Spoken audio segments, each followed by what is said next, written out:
eu vou chamar uma sonora, vou sair um pouquinho das quatro linhas, porque também o Tite demonstrou, não essa cegueira que o Renato disse que ele não tem que ser muito cego, nisso ele não está sendo, ele está sendo um ótimo técnico.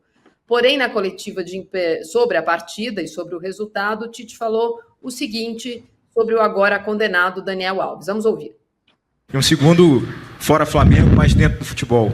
Qual o seu sentimento em relação ao que aconteceu durante a semana, de ver a condenação do Daniel Alves por conta da acusação de estupro que foi imposta para ele lá na Espanha? Igor, eu entendo a tua pergunta. Eu não posso fazer julgamento quando não tendo todos os fatos e todas as informações verdadeiras a meu respeito. Eu posso falar conceitualmente. Conceitualmente, todo erro deva ser punido. Conceitualmente. Agora, eu não sou julgador e não tenho todos os fatos. Afora que há uma etapa profissional, de um profissional que trabalhou comigo. Agora, existem outras etapas profissionais e pessoais que ele também exerce. E que a essa eu também não conheço e também não posso julgar. Eu tenho que ter muito cuidado para jogar com as pessoas. Vou te dizer mais. Não é o fato que agora foi julgado, mas eu vou, e tu estavas presente. Quando eu fui numa entrevista coletiva que houve um problema com o Neymar, foram 24 perguntas, eu tive que responder 18 a respeito de um suposto. E eu disse a mesma coisa para vocês. Eu digo, eu não tenho conhecimento sobre isso aprofundado. Mas quem erra deva ser punido. Foi assim, e é assim que eu aprendi, foi assim que eu fui educado pelo seu Agenor. Meu pai me educou. Primeiro eu te ensino, o segundo tu é punido para que tu aprenda. Esse fato eu tenho. Casão, vou passar a palavra para você, por favor, eu li sua coluna e gostaria que você comentasse. Bom, fala Marília, Renan, Renato. É assim, cara. Eu entendi o que o Renato falou, porque a gente sabe como o Tite pensa. Né? Eu não fiquei surpreso com a resposta do Tite, porque ele não ficou em cima do muro. Eu ficaria... se ele fica em cima do muro, não era surpresa para mim. Se ele fala, não quero falar nesse assunto. Se ele fala, quero falar só sobre o Flamengo, eu ia entender. Ele ia ficar em cima do muro, porque o Tite é um cara em cima do muro. Mas ele não ficou em cima do muro, Renato. Ele tomou uma posição. Ele foi para um lado. O cara foi condenado. Que provas que ele precisa mais? Ele falou que precisava de mais coisas verdadeiras. O Tite precisava explicar, precisava ter sequência de pergunta. Tem que falar para o Tite, qual é as verdades que você não sabe? Porque lá foi tudo falado, todo mundo deu depoimento e o cara foi condenado. Ele contou 5 versões. 5 versões sobre um fato. A verdade só tem uma. Não existe 5 verdades para um fato.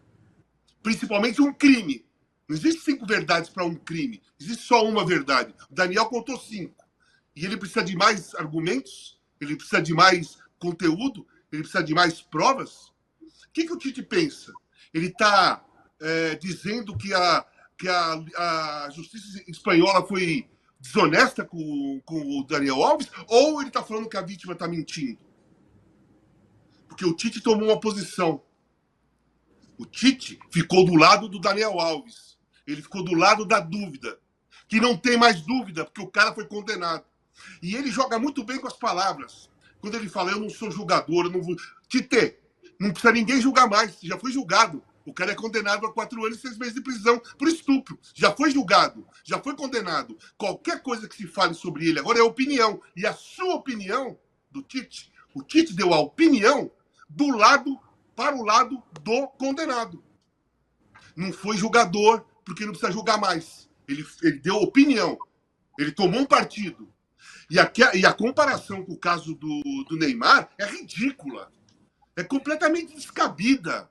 O Neymar foi provado que era uma confusão, golpe da menina. O Daniel Alves foi condenado a 4 anos e 6 meses de prisão. Qual é a dúvida? Qual é a comparação, Tite? O Tite foi muito mal. Ou melhor, o Tite está cada vez que cai na frente dele uma pergunta de caráter ou de social, ele se complica e a máscara dele vai caindo e ele vai mostrando a cara cada vez mais. Porque isso que ele fez, sendo treinador, ele como treinador está sendo ótimo no Flamengo. Eu, antes dele ser contratado, eu falei aqui no Fim de Papo que o único treinador que poderia dar jeito no Flamengo era um cara como o Tite, que é maior que os jogadores. Chegou um cara já campeão do mundo por clubes, Libertadores, 2 Copas do Mundo, ele é maior. O Flamengo precisava de um cara maior que os jogadores. E o Tite chegou e está fazendo um bom trabalho. Vamos passar para o Adenor? Adenor está sendo péssimo. Péssimo. Passada de pano para um estuprador condenado. Será que se fosse uma mulher da família dele, ele também teria dúvida e ele ia precisar de mais argumentos, mais verdades para ter a opinião sobre o estuprador? Muito mal, Tite. Muito mal. Decepcionante. Fiquei surpreso, Renato. Fiquei surpreso, porque eu achei que ele fosse se esquivar. Eu achei que ele fosse ficar em cima do muro. Eu achei que ele fosse dar uma... Ele ia dar uma... Mas, Casão, ele tentou se esquivar, só que ele esquivou muito mal. Eu vou dizer uma coisa. Eu estava fazendo a live e com a coletiva ao vivo. Quando fizeram a pergunta, eu falei na live, eu disse assim, não vai responder. Não vai responder. Vai dizer que coisas pessoais... Mas então... Ele quis responder. E aí se embananou todo. Concordo com você. Todas as críticas que você fez, eu assino embaixo. Assino embaixo. Ele não pode falar em erro, ele tem que falar em crime. Não houve um erro, houve um crime. Entendeu? Eu acho que ele se embaralhou todo. Ele só... O que eu falei é o seguinte, eu só não me surpreendi dele se embaralhar. Sim, entendi. Assim. Não, se embaralhar assim. Eu não esperava do Tite uma postura firme contra o Daniel Alves. Não esperava. Não estou dizendo que eu não deveria ter. Estou dizendo que eu não esperava, porque o Tite não vai jamais atacar o Daniel Alves. Não adianta. Mas o lance é o seguinte, ele foi firme em ficar do lado do Daniel Alves. Eu concordo com você que talvez no início ele estava tentando ficar em cima do muro, dar uma deslizada. Mas aí ele foi querer dar opinião. Concordo com você. Quando ele quis passar para a opinião, ele mostrou a opinião dele. Está muito claro, gente. A opinião do Tite está clara. Ele está duvidando da vítima. Ele está duvidando da justiça espanhola. Ele está do lado do estuprador condenado, que é o Daniel Alves. Essa é a posição do Tite, no caso, pelo menos na resposta de ontem. A resposta de ontem foi essa. Talvez amanhã grave um vídeo, né? Porque hoje tem essas facilidades, né? Grave um vídeo ou dê uma outra entrevista e tenta se explicar para falar que... Sabe o que ele vai falar? A explicação? Já vou logo falar antes, para ninguém ficar surpreso. Eu fui mal entendido. Vocês não entenderam. Vocês interpretaram mal o que eu falei. Né? Vocês da imprensa sempre levam para o lado errado. Porque é assim que esses caras, quando mostram a cara dele, e aí eles não sabem a reação, quando eles veem a reação totalmente negativa, eles vão e falam que a gente interpretou mal. Ninguém interpretou mal nada, tá gravadinho aí. O Thiago Nunes, que veio com esse papo semana passada, me interpretaram mal, desviaram o assunto, foi demitido logo depois. Não estou falando que o Tite tem que ser demitido. Nada disso. Uma coisa não tem nada a ver com a outra. O Tite está fazendo um ótimo trabalho, tem que ficar no Flamengo. Mas, se ele for dar uma outra entrevista, ou se for gravar um vídeo, vai ser nesse tom que eu estou falando. Vocês entenderam mal. Eu não quis dizer isso. A verdade é que o professor, o pai do professor Adenor, é Adenor também, né? O pai, né? Ele falou. Meu pai me ensinou muito bem. Agenor. Senhor Agenor, o senhor precisava dar mais umas aulas para o seu filho. O seu filho não aprendeu direito. Então, isso aí. O pai do Tite até ensinou para ele, como o Tite falou. Só que o Tite não aprendeu. Não aprendeu. Nem só o Tite, e nesse caso eu vou pegar emprestado aqui um pensamento muito sereno, com o qual eu concordo muito, do nosso colega Carlos Eduardo Mansur, do Globo, que, ao comentar o assunto hoje pela manhã no Sport TV, disse que talvez não tenha se surpreendido com a frase, mas, de novo, decepcionado com a postura do Tite, Porque se antes, como técnico da seleção brasileira, agora como técnico do Flamengo, que fala para tanta gente, um dia tão importante em que os torcedores do Flamengo estavam ouvindo o Tite, ele poderia ter contribuído para uma sociedade mais igual. Lembrando que ontem, no Grenal, uma repórter, o nome dela é Gisele Kumpel, foi também assediada pelo mascote do Internacional. Esse é o ambiente que ainda as mulheres enfrentam no futebol. Ela teve que fazer durante o jogo, acabou o jogo. Ela fez BO, né? Ela fez BO e ela teve que sair do trabalho dela no Grenal emocionante, gol no último minuto, porque o mascote do Internacional teria forçado um beijo nela, ela teve que parar o que ela estava fazendo para ir lá, falar, olha, então eu estava trabalhando atrás do gol do Grêmio, assim, assim, assado. Esse é o mundo, o Tite perdeu mais uma oportunidade, né? E foram algumas nesses últimos anos, desde o beijo no Marco Paulo Del Nero, de frustrar um pouquinho mais, de frustrar um pouquinho menos quem sempre acreditou. E acho que ele é um grande cara, mas eu acho mais um erro.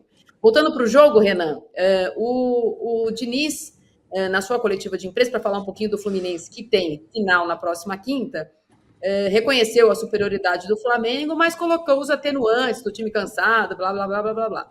O Fluminense pode não ter jogado com o time misto, eu concordo com o Renato, o elenco desse ano tem jogadores quase que, entre aspas, clone, né, para ele poder fazer algumas substituições de jogadores que foram muito repetidos o ano passado, mas é fato que o Fluminense, tanto na quinta-feira na altitude, como ontem, não foi nem sombra daquele Fluminense que encantou no final do ano passado. Não, de fato não foi. E tanto na altitude quanto no Maracanã ontem não foi, o que é uma preocupação, né? Que é uma preocupação muito pelo aspecto mental também, né? Porque vem aí o jogo agora, o jogo decisivo, né? Que a torcida também tem que estar do lado, tem que estar fazendo pressão para a confiança dos jogadores voltarem, porque num jogo decisivo como esse fica muito complicado. O Fluminense não fez um bom jogo e ele tem mudado muito também o time, não tem feito bons jogos, mesmo no Carioca, o jogo anterior da final, mesmo com o time aí bastante modificado, não fez um bom jogo, só foi melhorar quando entrou os outros jogadores. O Diniz tem que dar uma mexida aí no pessoal, na rapaziada, porque jogo de quinta-feira é difícil. Acredito que o Fluminense tenha mais qualidade que a LDU, sim, mas o time da LDU é um time inteligente, um time muito rápido, de jogadores muito rápidos no ataque. Tem um que até jogou no Santos,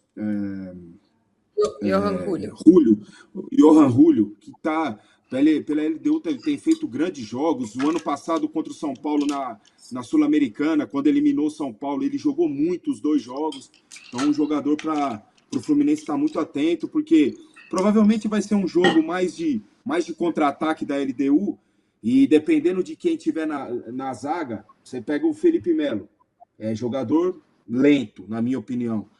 Marcelo, se jogar, não tem mais toda essa velocidade.